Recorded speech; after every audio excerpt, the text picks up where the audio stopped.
Budgeting for a house. How much house can you afford? The amount you think you can afford when you're buying a house isn't necessarily the same as how much mortgage lenders think you can afford. Today, I'm explaining 3 calculations lenders use when evaluating how much potential borrowers can afford to borrow, which also helps you understand how much you can afford. Your housing expense ratio, your debt to income ratio, and the interest rate on your mortgage. First, the housing expense ratio, also known as the front-end ratio, shows how much of your budget goes toward paying housing costs. To get the ratio, add up all of your monthly housing costs, including your monthly mortgage principal and interest payments, real estate taxes, homeowners insurance, HOA dues, and mortgage insurance. Divide that total by your gross monthly income, which is your income before taxes, and multiply that by 100 to get a percentage. Your housing ratio generally shouldn't exceed 28%.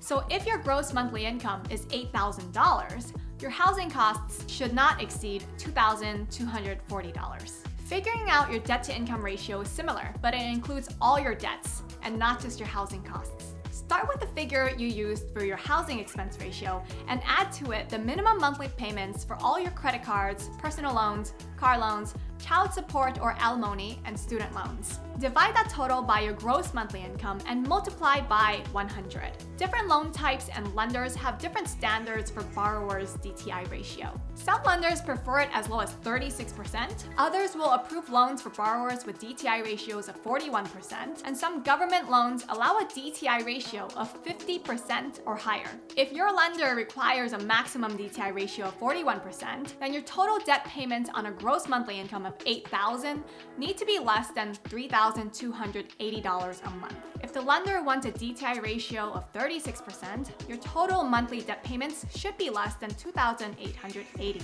You can bring down your DTI ratio by paying off your smallest balances first. This will reduce your monthly debt obligation and your DTI ratio. The final factor is your mortgage interest rate. Knowing you can afford to pay $2,240 a month for housing and a total of $2,880 for debt every month only tells you part of the story. Exactly how much house can you buy?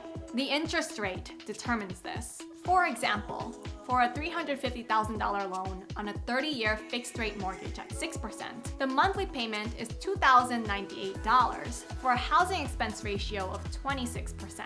But if the interest rate is 7.5%, the payment becomes $2,447, and the housing ratio goes up to 31%. And when comparing loans with the same monthly payment, mortgages with a lower interest rate will allow you to borrow more money and buy more house. This is why I suggest running your finances through a mortgage calculator, a mortgage comparison tool, and a DTI calculator. And when you think you're ready to buy, apply for mortgage pre-approval from several lenders to get an idea of how much you can borrow and how much house you can afford. Check out our video on the pre-approval process, what it is, and how to get started. That's it for now. Thanks for watching, and I wish you the best on your home buying journey.